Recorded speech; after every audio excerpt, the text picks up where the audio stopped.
My girlfriend said, "Your best friend makes me uncomfortable. It's him or me."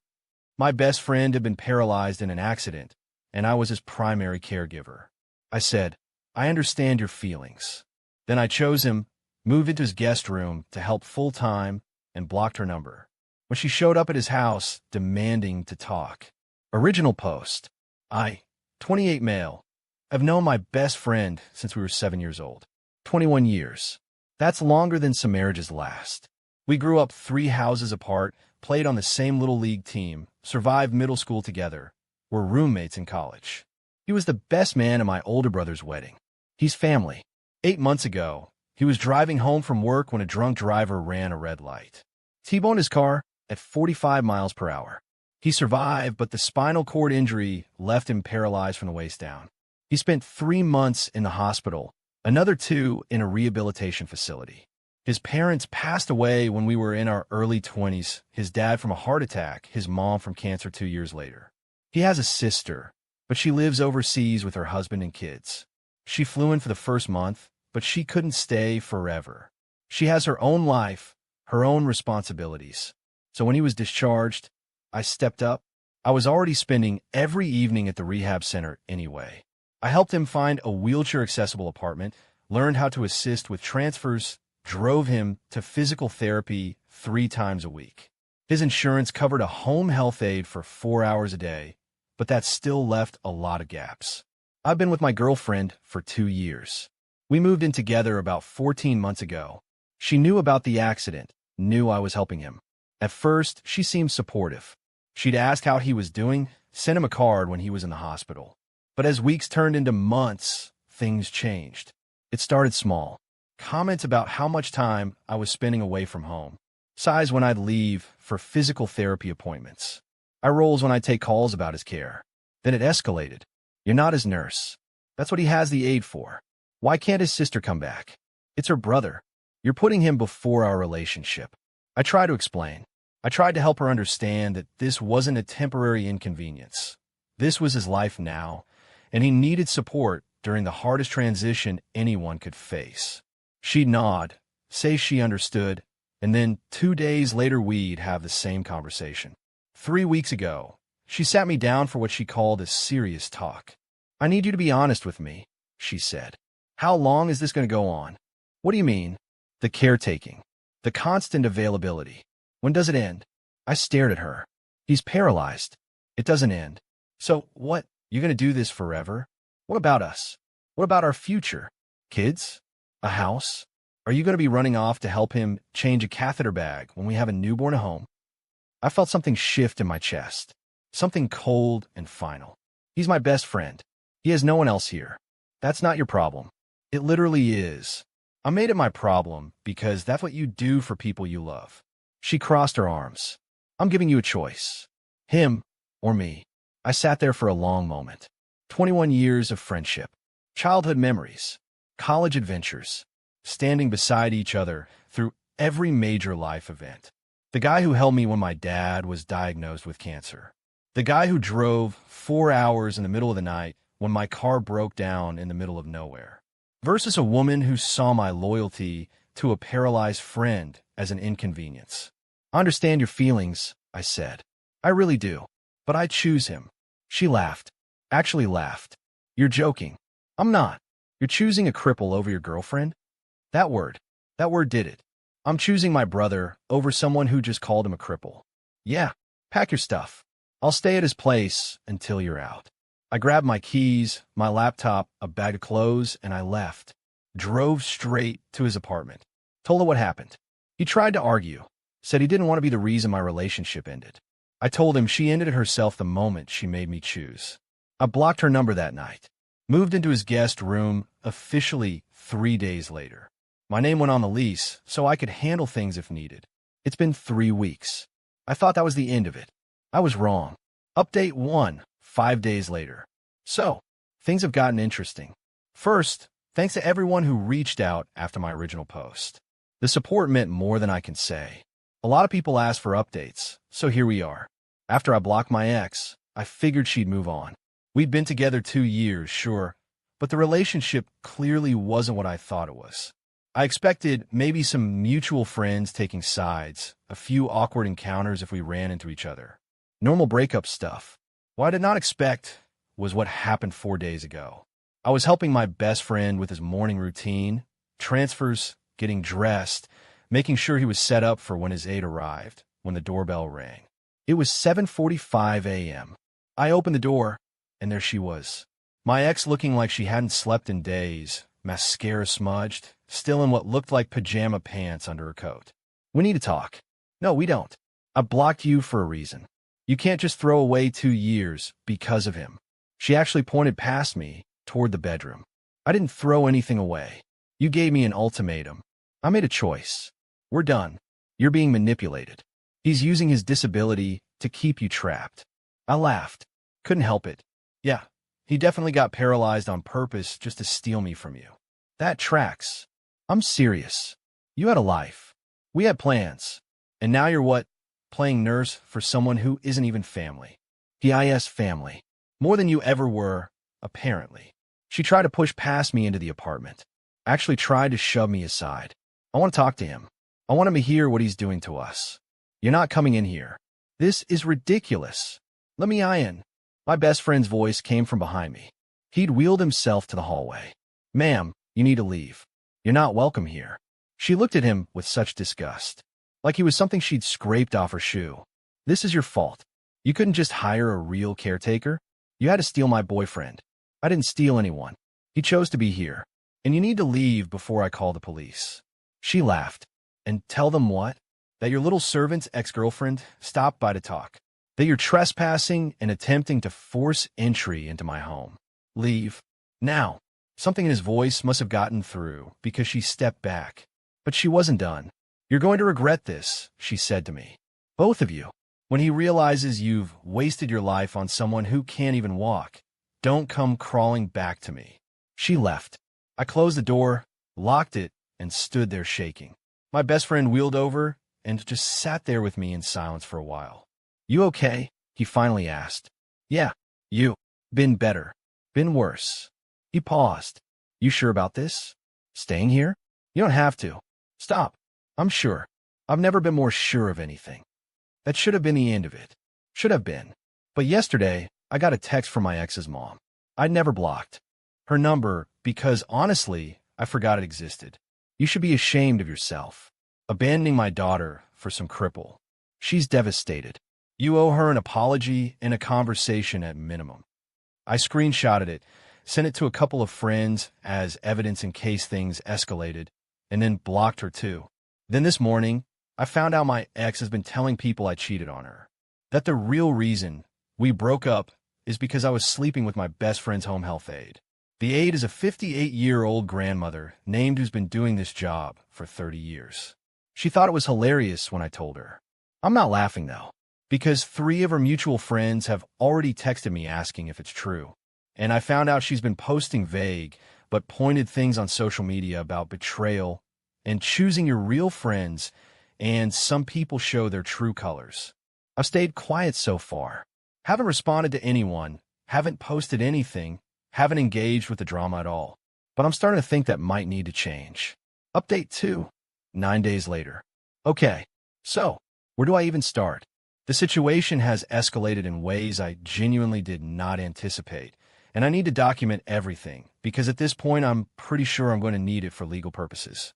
After my last update, I took everyone's advice and just stayed quiet.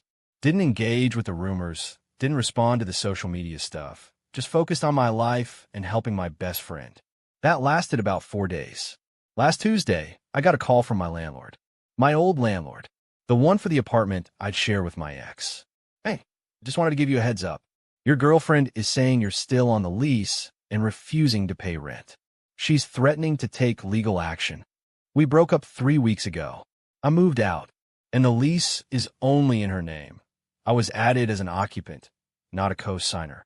That's what I thought, but she's insisting you owe her for this month and next because you abandoned her. That's not how any of this works. I know. I just wanted you to hear it from me first. I thanked him and hung up. Then I dug out the original lease from my email, confirmed I was never a co-signer, and saved multiple copies. But that was just the warm-up. 2 days later, my best friend and I were coming back from his physical therapy appointment. We pulled into the parking lot of his apartment complex, and there was my ex standing by my car. With her mom. My stomach dropped. Stay in the car, I told him. Lock the doors. I can handle myself. I know you can, but I don't want you anywhere near this. I got out and walked toward them. Her mom started in immediately. There he is, the man who ruined my daughter's life. Ma'am, I need you both to leave. We're not leaving until you agree to pay what you owe. First and last month's rent. That's only fair after you walked out. I don't know anything. The lease is in her name only. I paid my share of everything while I lived there. That's not what she told me. Then she lied to you. My ex stepped forward. I'm not lying. You always said we'd split everything 50-50. You owe me. I paid my half of everything through the day I moved out. I don't owe you for a lease. I was never on for time. I'm not living there. Her mom got right in my face. Like inches away. You're a selfish, ungrateful little boy. My daughter gave you 2 years of her life. And this is how you repay her? Running off to play house with another man. I stepped back. I'm not doing this. You need to leave before I call the police. Call them. Tell them you're a deadbeat who abandoned his girlfriend. I'll tell them you're harassing me in a private parking lot. Last warning. My ex grabbed her mom's arm. Let's go. This isn't working. But her mom wasn't done. She actually spat at me. Missed, thankfully, but still. You'll regret this. My daughter deserves better than trash like you. They left. I stood there for a good 5 minutes just trying to breathe. When I finally got back in the car, my best friend was on the phone with the non-emergency police line, reporting the incident. He'd recorded the whole thing through the car window. Got it all, he said. Video and audio. That video is now saved in 3 different cloud services and on a flash drive. But here's where it gets really interesting. 2 days ago, I was at work. I work remotely most days, but I have to go into the office twice a week.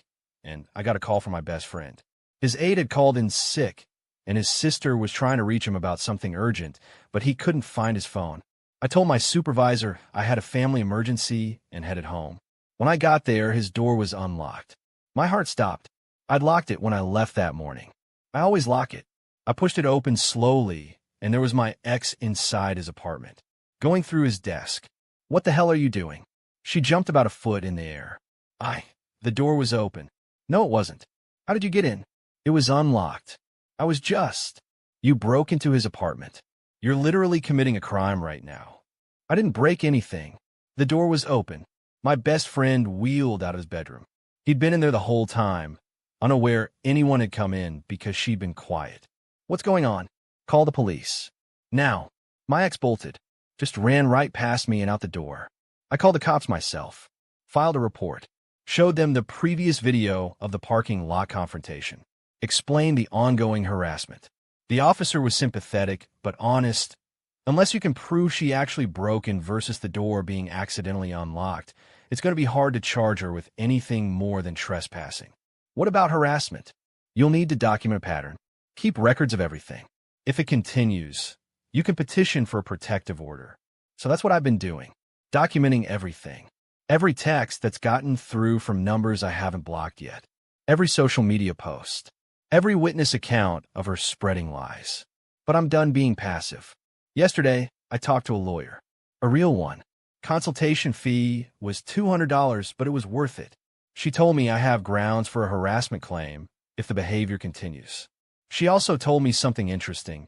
My ex's attempt to claim I owe her rent could constitute fraud if she tries to pursue it officially, since she'd be making a false claim. More importantly, she told me about something called tortious interference. See, my ex has apparently been calling my employer, telling them I've been neglecting my job duties to care for some random disabled guy. She didn't know that my supervisor is friends with me on social media and saw my post about my best friend's accident months ago. When my ex called pretending to be a concerned colleague, my supervisor recognized her voice from a company picnic last year. My supervisor told HR. HR has it documented. If my ex's calls had gotten me fired, I would have had grounds to sue her. They didn't. My supervisor actually commended me for my dedication to a friend in need. But the fact that she tried? That's a pattern. That's harassment. That's potentially actionable. I'm meeting with the lawyer again next week to discuss next steps. In the meantime, I've installed a video doorbell at my best friend's apartment, changed the locks, and filed an official report with apartment security about my ex and her mother. My best friend feels terrible about all of this. Keeps saying he's sorry for causing this mess. I keep reminding him he didn't cause anything.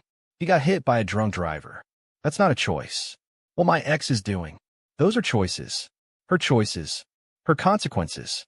Speaking of consequences, final update, 12 days later. It's over. And honestly, I'm still processing everything that happened. After my last update, I thought things might calm down. The lawyer was involved. I had documentation. The doorbell camera was installed. I figured my ex would finally get the message and back off. Instead, she went nuclear. For days after I installed the new locks, I came home from work to find my best friend sitting in his living room with a police officer. What happened? The officer explained. My ex had called Adult Protective Services. She filed a report claiming my best friend was being held against his will by an unqualified caretaker and that I was financially exploiting a disabled person. Let that sink in. She reported me to APS for abuse. My best friend, to his credit, was calm. Calmer than I was anyway. I already explained the situation, he told me. The officer is here as a formality. The officer was actually pretty apologetic. Sir, we have to investigate all reports. But based on what I've seen and heard, this appears to be a false complaint. Because at IS, a false complaint, my best friend said. My friend is here because I asked him to be. I have a medical team, a home health aide, and complete control over my own finances and decisions. I'm paralyzed, not mentally incapacitated. That documented everything. Took statements from both of us. Contacted his medical team and his insurance-assigned case manager. Everyone confirmed the same thing. This was a legitimate caregiving arrangement, fully voluntary, with no signs of exploitation or abuse. The APS report was officially unfounded within 3 days. But here's the thing about filing a false APS report. It's not nothing. It's not just an inconvenience you could shrug off. My lawyer was very interested when I told her what happened. Filing a false report with a protective agency is potentially criminal, she said. At minimum, it's actionable in civil court as part of a harassment pattern. She drafted a cease and desist letter. Detailed everything. The trespassing, the attempted rent fraud, the calls to my employer, the social media defamation, the parking lot confrontation, and now the false APS report. The letter made it clear. Any further contact, directly or through third parties, would result in immediate legal action. We were prepared to file for a protective order and pursue civil damages for harassment and defamation. The letter was delivered via certified mail to my ex's address. Her mom got 1-2 for the parking lot incident and the spitting. I expected more drama, more escalation, more desperate attempts to make my life miserable. What I got was silence. Turns out, my ex's mom showed the letter to her husband, my ex's stepdad, a man I'd only met a few times, but who always seemed reasonable. According to a mutual friend who stayed neutral through all this, the stepdad lost it when he saw the letter. Not at me, at his wife and stepdaughter. Apparently, he had no idea about any of this. The parking lot ambush, the break-in attempt, the APS report, his wife and stepdaughter had been doing all of it without telling him. When he found out they'd been harassing a guy whose only crime was caring for his paralyzed best friend, he was furious. He made them both write apology letters. Real apologies, not the "I'm sorry you feel that way" nonsense. I got mine 4 days ago. My ex's letter was short. She admitted she was wrong to give me an ultimatum, wrong to call my friend that word, wrong to try to force her way into his home, wrong to lie about our relationship, wrong to file the false report. She said she was getting therapy to work on her attachment issues. I don't care if she gets therapy. I don't care if she's sorry. I care that she stops. Her mom's letter was longer. She apparently had a lot to apologize for.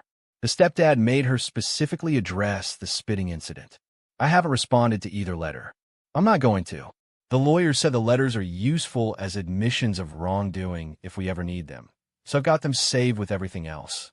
As for moving forward, my best friend is doing better than he was 6 months ago. He's gotten more mobile in his wheelchair, more confident. He started talking to a therapist about the accident and everything after. He's even looked into getting a specially modified car so he can drive again eventually. I'm still living in his guest room, and honestly, I don't mind. We split the rent now, since I insisted. We've fallen into a routine that works. Morning transfers, breakfast together. I work remotely while his aide handles midday stuff. Evenings we usually watch something or play video games with adaptive controllers. It's not what I imagined my life would look like at 28. But it's good. It's real. A few people have asked if I resent my ex for any of it. The answer is no. I'm not wasting energy on resentment. What she showed me was who she really was. When someone you love faces a crisis, you show up. You don't demand that your partner abandon them. You don't make their tragedy about you. My ex made her choices. Her mom made her choices. They face consequences for those choices. That's just how life works. My best friend and I have been through a lot together. 21 years of friendship, and this is just another chapter. A hard one, but we're getting through it. Last week, we were sitting on his balcony. The apartment has a nice one, accessible from the living room. And he said something that stuck with me. You know, you didn't have to do any of this, right? Choose me over her. Move in. Deal with all that drama. You could have just visited sometimes. Yeah, I said, I could have. But that's not who I am. I know. That's why you're my best friend. We sat there for a while, not saying anything else. Sometimes you don't need to. I might post again eventually if anything significant happens. But honestly, I think this chapter is closed. The harassment stopped, the legal threats worked, and my ex is apparently getting the help she needs to not be a terrible person anymore. Whether she actually becomes a better person, not my problem, not my concern. I've got a friend who needs me. That's what matters. That's the worst, you know. Why is South Korea the worst? I don't know. I mean, all of East Asia is very, very South low. Korea's, their replacement numbers are so low. That's right. That they're in danger of complete population collapse. Absolutely. And Japan is getting there, and, you know, all of that Southeast Asia. And so when there's a lot of articles about this, a lot of editorials, a lot of articles, and they make me so, Joe, they make me so mad because they say correctly that having a child at an older age will do this to some extent. You know, not wanting to have children, as many children, will do this to some extent. But they never mention toxics. They just, and so I've written editorials saying, hey, guys, we're not alone on this planet. And we're not the only species that's declining in number. And then if you look at the curve of the number of species that are declining and the rate of decline of human fertility, they're parallel. It's all about 1% per year. And so and we know they're exposed, these other species. You showed it. Those fish in that water are exposed, and, you know, animals on the periphery. So I would love for everybody, when they look at these numbers of declining fertility, consider that it's not all choice. Right. Animals are not choosing to have their children later or to delay childbearing, right? They have big careers. Right. Beavers are trying to make dams. They don't have time for children. Right. Exactly. Yeah. So for me, you know, it's not. Those are good. Those are explanations for sure. Obviously, when you get older, your fertility is less. Obviously, if you have a busy life and you don't have time to have children, you shouldn't have children. But the toxics matter. They matter a lot. 100%. Yeah. And the animals, is the issue exposure to water that has these chemicals in it because of pollution? What is causing it with them? It's in the water. It's in the soil. It's in what they eat, because it comes in, you know, in the plants. It gets into the plants? Yeah. Do you know that phthalates, this is a little fun fact, phthalates are put in pesticides. Why would they do that? Well, because one of the things that phthalates do is they increase absorption. That's why they're in hand cream. Right? You see, you put your cream on, it goes in your skin, right? Phthalates help that. You have the pesticide, you want it to go into the plant, phthalates help that.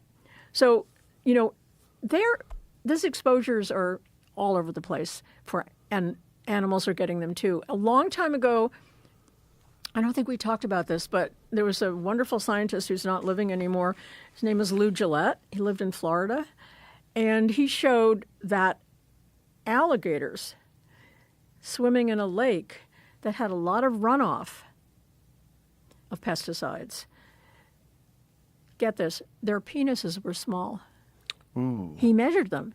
And he's like you, he was a big guy. He had to do it at night. He went at night, wrestled them into the boat. And I have pictures of that. Took them to his lab. Measured their penises. They must have been very confused when they got let go. Like, what is this guy kinky with? What is his thing? You know, and they had fewer eggs. Right. So they were declining species. That's just a very dramatic example of, can you put up penis size and alligator penis size? I'm just wondering. As if you don't already Google that, Jamie. Let me find you a photo.